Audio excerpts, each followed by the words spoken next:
Good evening, good evening. Thank you so much for staying with us here on Nationwide at 5. It's time for the nation's business. I'm Ricardo Brooks. And my name is Sanjay Lewis. Today marks 1 year since the country was hit by the Category 4 Hurricane Beryl. Its passage wreaked havoc in the southern belt of the island. The parishes of St. Thomas and Portland were the first to be impacted by the storm with severe flooding. And of course, Beryl brought dangerously high waters and exceptionally high waves, along with average winds of at least 74 miles per hour. Beryl also left a trail of devastation in its wake in the parts of St. Elizabeth, Manchester, Clarendon, and Westmoreland. On a visit to sections of Southern Clarendon, Manchester, and St. Elizabeth a few days after, our news team saw several houses and business places with extensive damage to the roofs. Our news team also saw downed power lines and cell towers, leaving many residents without a connection to the outside world. Many of them were seen attempting to salvage what was left of their belongings. Residents could also be seen trying to fix their roofs and patch together what they could. Even though they were grateful to be alive, the desperation could be seen on their faces as they toiled together. Following the carnage, the government embarked on several relief efforts. So, how are we doing a year later? We're now being joined by the Minister of Agriculture, Fisheries and Mining and Member of Parliament for Southwest St. Elizabeth, Floyd Green, Minister of Labour and Social Security, and Member of Parliament for Southeast Clarendon, Pernell Charles Jr. Good afternoon. Afternoon, Ricardo. Afternoon, Sanjay. Afternoon, Pernell. Yes, afternoon to all. All right. Thank you so much for joining us. Let me start with the Labour and Social Security Minister, because your ministry would have been integral in leading relief efforts at the time. How are we now, 1 year later? Well, 1 year later, we have an assessment that establishes that we have provided significant relief to the majority of persons who were assessed as being severely impacted and significantly impacted by Beryl. 1 year later, we've been able to, through government, actually do a coordinated assessment that has assisted us in, I would say, improving and enhancing our preparation for whatever is to come in the future. And 1 year later, we continue through many different initiatives, from the Ministry of Labour and Social Security to the individual constituencies through the CDF fund being granted support, through different ministries also being granted support. We continue to offer, I would say, valuable support and continue our efforts just to clean up for those persons who still are suffering the impact, and for the few who were assessed, but for whatever reason, whether it is difficulty in terms of contacting them or incorrect TRN, you still have a number of persons who every now and again will come to our office and indicate that they either were not assessed, but they got some impact, or they were assessed, but they haven't gotten a check. And we continue to treat with those persons month by month. And Minister Green, Southwest St. Elizabeth was among the worst hit areas. 1 year later, how would you assess the recovery in terms of agriculture and rural livelihoods? I think personally, the people of Southwest St. Elizabeth have done a tremendous job just pulling their lives back together. I mean, it has been our most devastating hurricane. And if you listen to people who've been around for much longer than me, they say in their lifetime, and we saw a number of communities with significant damage. But when you go across the constituency, as I have been doing all of today, visiting graduations, you really see the resilience of the people shine out. A number of people have been able to pull back their homes, have been able to put back on their roofs, have been able to change their designs, and clearly they've done it with some support, and they're very grateful for it. And as a constituency, we're happy to see the work of the Ministry of Labour. We're happy to see our NGO partners like Breads GEMS, and a number of different groups that came on the ground and helped with everything from generators to portable generators so people could charge their phones. So I think we really saw the best of the constituency on display in terms of being able to build back. And 1 year later, clearly, there are still some people, as the Minister said, who are still in the rebuilding process, who are still awaiting some additional support, and continue to take that information and to try to get to them one by one as much as possible from an agricultural perspective. And clearly, for Southwest St. Elizabeth, it all goes together.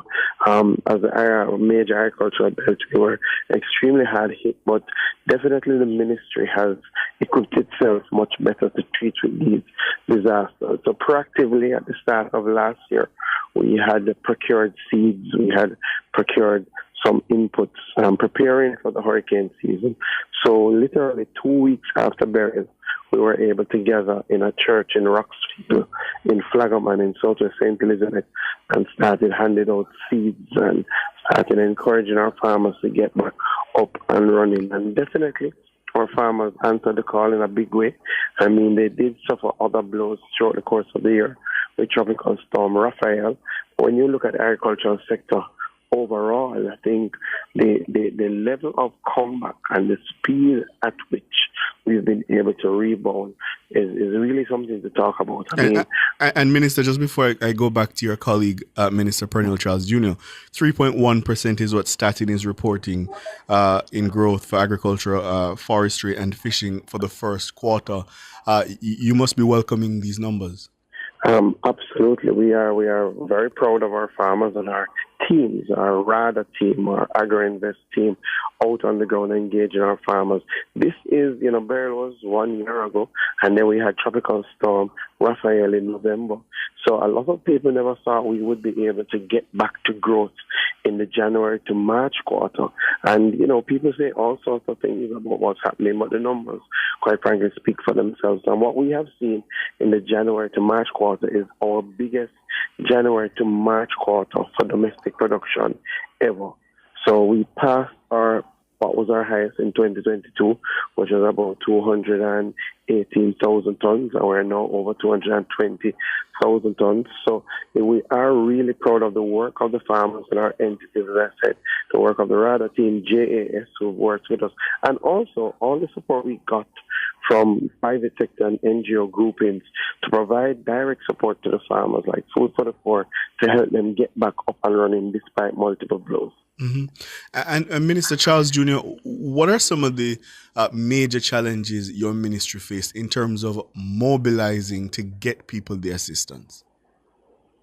Well, of course, that just getting on the ground in some of the remote areas was difficult because of the after effect of the hurricane. In addition to that, we have a lot of lessons that we learned in terms of just utilizing digital platforms and the types of equipment that actually work on the ground when you have disruptions in the internet and other things that you may not expect. Mm-hmm. But all in all, I believe that the lessons learned have guided us now to where we are in terms of better contingency planning and putting together the kind of management systems that will allow for us to be able to foresee working online, offline, remotely. If our team members are unable to get out, how do we work across partnerships with stakeholders in government and outside of government, and just improving in terms of the effectiveness. I must tell you, though, that when we do the assessments, what is clear is that there has been a strong and decisive response by this government, and that's due to, I would say, better planning, prioritizing the people, having the fiscal space and the stronger economy that allowed for us to be able to do what we've never done before, which is provide more than $1 billion, more than $1.4 billion to support persons that were impacted, and to also be able to bring in partnerships through World Food Program and UNICEF that brought on significant additional funds to assist victims of Beryl, to provide hot meals during Beryl, to provide additional resources, to be able to create a space for partnerships with GEMS and Food for the Poor and other NGOs that have fixed numerous roofs and provided tanks and water support and just general support needed for people to bounce back. Yeah. And for those who did not, fall within the web of getting immediate support, we've also had additional steps and procedures. The Prime Minister offered $5 million to each constituency, which was again utilized to give support to many of those persons who didn't get the benefit of the Hurricane Beryl. Mm-hmm. And additionally to that, there are many persons who may not have had household damage, but micro business, their business, their shop was damaged. And they also fall within the remit of the several hundreds of persons that have come to the ministry and may not be receiving support through Beryl, but are receiving support through our rehabilitation grants. So all in all, a comprehensive and strong response from the government of Jamaica. Here's what I'm thinking about, Minister Charles Jr. Obviously, your ministry, Beryl is not a one-off occurrence. You will have opportunities in the future where you'll have to meet and assist vulnerable people across a whole host of areas. And of course, you recently launched the Solidarity Program. When we have instances such as Beryl, and you reach out to people in the first instance to offer help, are their names entered into any kind of database such that the ministry has a sense of where vulnerable people are and how to reach them in the event that they need to in another occurrence? Yes, the quick answer is yes.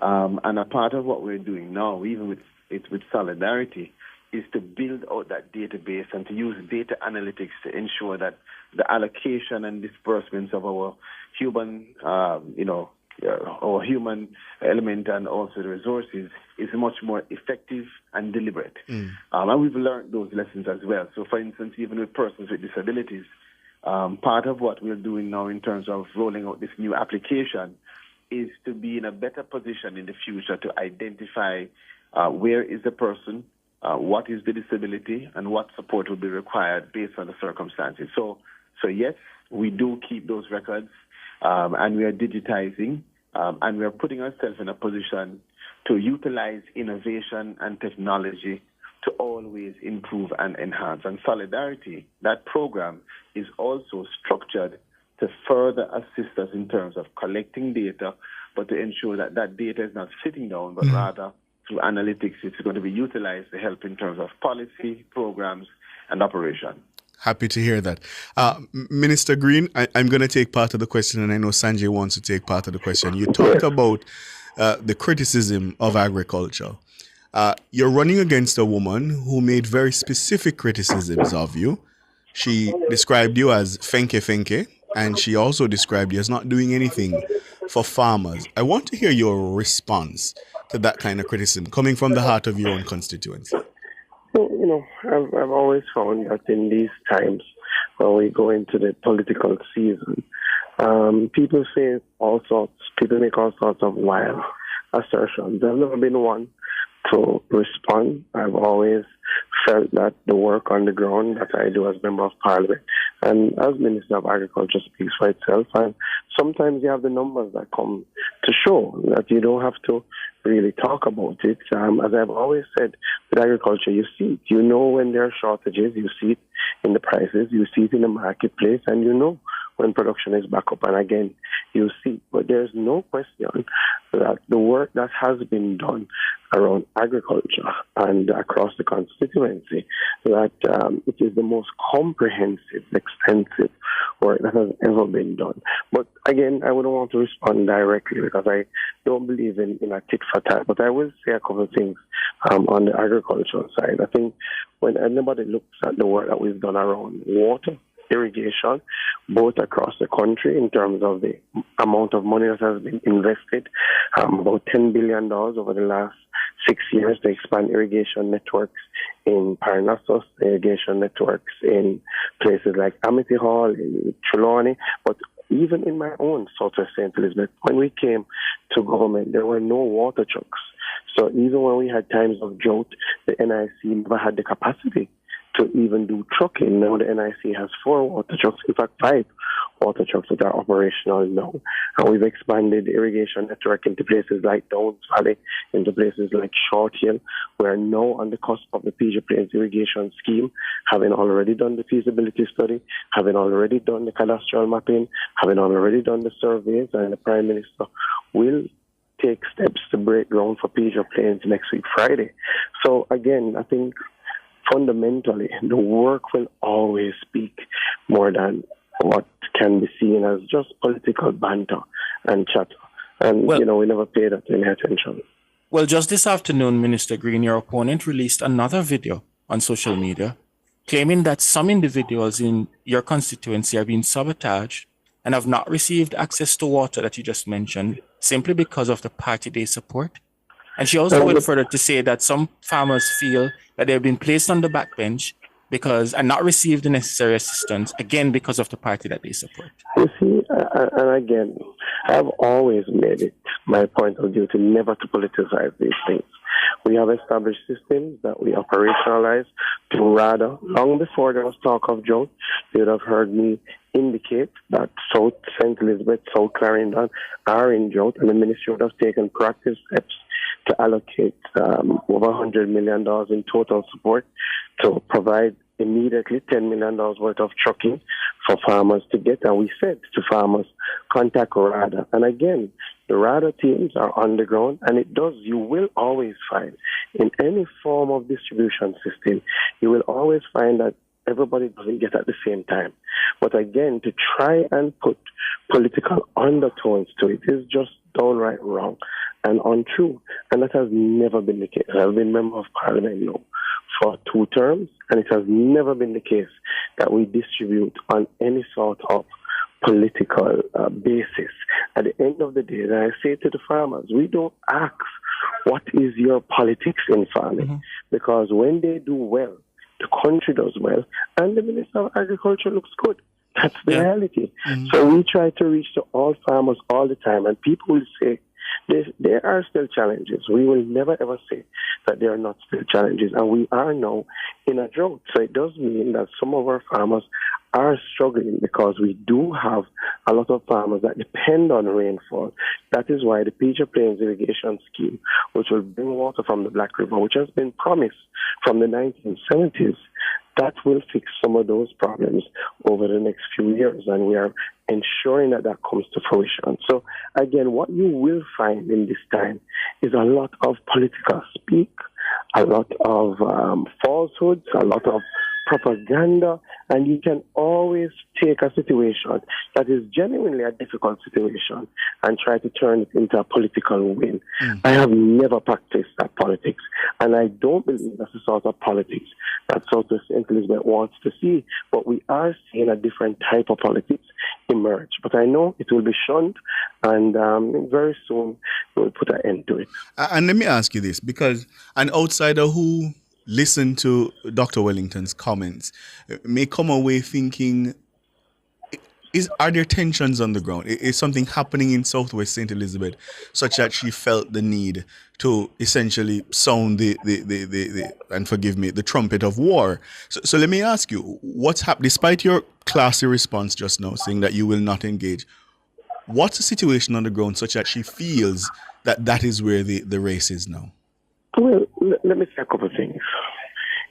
Again, I've always said that I've always built around my work, my respect for people, my engagement, always been present regardless of the activity, and that has been my mantra throughout all these years.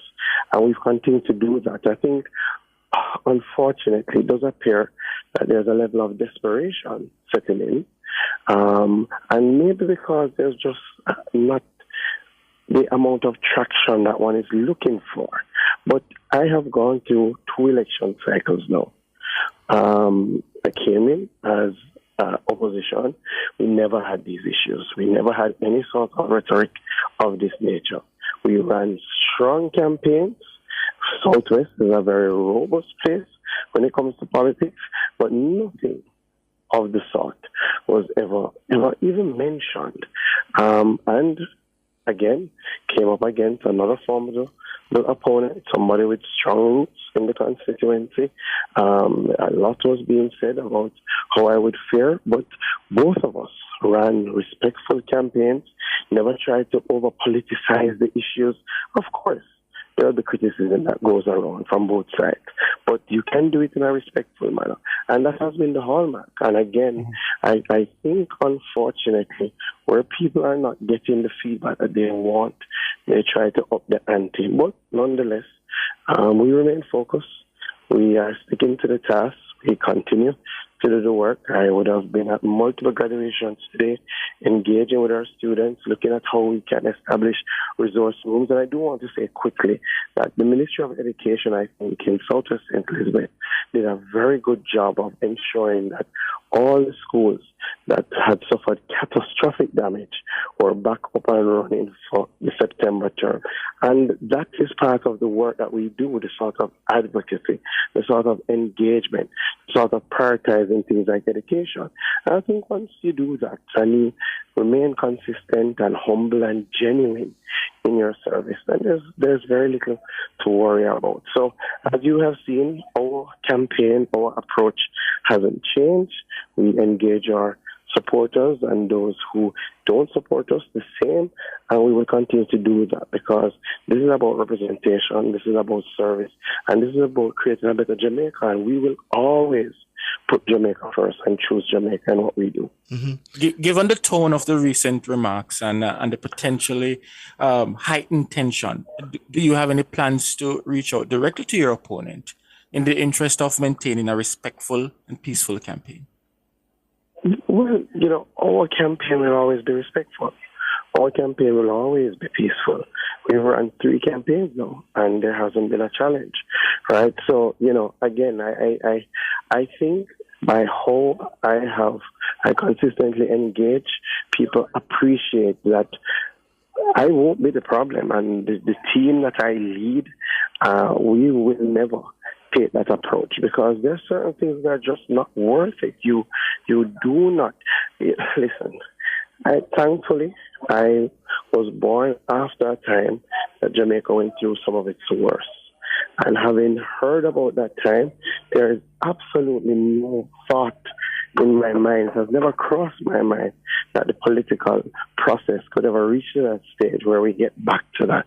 So I think my team is clear. I think I have been clear.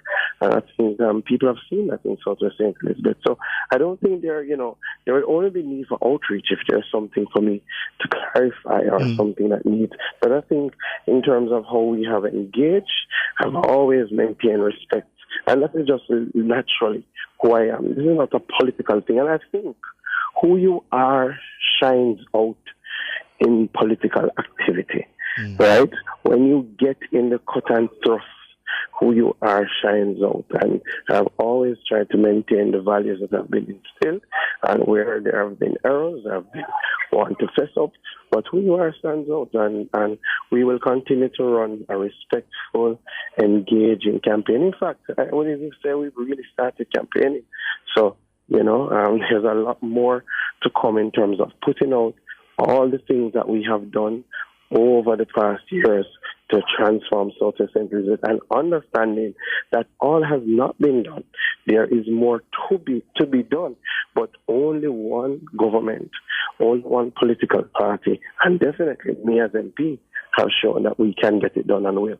Yeah. Pernell Charles Jr. Taking off the minister hat now, putting on the MP hat. If we can do that, Southeast Clarendon, you've emerged as one of the stronger platform speakers for the Labour Party, pushing the campaign message of choosing Jamaica and why Jamaica should be chosen. Your constituents tell me that you're pretty strong on the ground, that they have no worries. What's the lay of the land? We take nothing for granted here. We're grateful for the support of the people. But, similar to Floyd, we have same concerns in terms of the desperation that is creeping in. I have billboards being burned other billboards being destroyed in a very specific way to show disdain. But this is all a part of the cut and thrust. I think that as government, Southeast Clarendon and all of the other areas, we just have to remain focused, because the strategy is distraction. Distract, divert attention from the real issues, create as many misleading issues as you can so that the public will be confused in their deliberation. And that's why whenever I speak, I try my best to refocus and orient the attention on the real issues that are affecting Jamaica's future. The kind of Jamaica that we want for the generations to come, a Jamaica where we continue to be economically stable, where we have our own money, reduce debt, reduce crime, and we can pay for our roads, build up our infrastructure based on our own economy, and a Jamaica where we can be attractive to investors. Mm-hmm. And that is what the Andrew Holness-led government has provided, a completely new opportunity for a Jamaica that 10 years ago I spoke about, where we dreamt about, where we would say, 50% reduction in crime year to year was only a dream. And now it's a reality because of the investments that have been made. So when I go across my constituency, I try my best to be very active. Tomorrow, for instance, we have a career fair. We expect hundreds of persons. The Minister of Education will be here with us because we push the message of jobs and opportunities, not just the rhetoric, but we ensure to show persons, youngsters especially, that the government has provided this platform. Heart is there for you to go to free. We assist you with skills training. We assist you if you have a skill to get a certificate. If you have a skill and a certificate, we assist you to get a job placement. If you have a job placement and you want more opportunities, we assist you with that as well. And we try to show people tangible and practical ways where the government, the management of the government is affecting your life. I find that many persons are distant. They just feel things are happening. It's just happening. And we have to try in our communication to be very clear so that people understand our achievements are not just to bolster and beat up our chest. Our achievements are a reflection of the commitment to create a better Jamaica. And the achievements that we speak about, the lower unemployment, the lower debt, the lower crime, is all about the people of Jamaica. And so we hope that we will be in an opportunity to continue to send that message. Choose Jamaica. Choose Jamaica is such an important, strong message. It's speaking to everyone. It's speaking to laborites, to people who support the PNP, to people who don't support any party. We are saying to you how we have managed, the decisions that have been made, the results that you see, are all about you, and we want to continue to have that Jamaica. So choose Jamaica. Pernell Charles Jr., the Minister of Labour and Social Security, is also the Member of Parliament for Southeast Clarendon. We were also joined by Floyd Green, the Minister of Agriculture, Fisheries and Mining. He's the Member of Parliament for Southwest St. Elizabeth. Gentlemen, thank you so much for your time. Appreciate it. All the best. Yeah.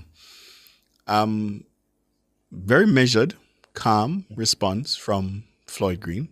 Indeed. I suppose he's taking the cue from his party leader, the Prime Minister, who told his 63 candidates that they ought not to dissent. They ought not to dissent at all. He would not be drawn on Dr. Wellington's comments. I see that she has released a video saying she does not support political violence. Yes, that is so. And explaining that the war that she's talking about is the war, in essence, to bring certain things to the constituency. And she spoke about... But why is that a war? Why is that a war? Why does she think there's a war to bring things to the constituency? And that's why the statement from Dr. Campbell, People's National Party, I'm unclear, because what is the metaphor? What is the metaphor? A war for what? What does that represent? And why is it a war? And why not a struggle? Why is it not a struggle? Yeah, exactly. And why is it that he's of the belief that anyone is trying to silence someone because they are a female and they're outspoken? That gender card came out of left field. I have no idea where that came from. It's like you put together a number of phrases and words and hope that it will stick. That's how I viewed the press release from the People's National Party. Mm.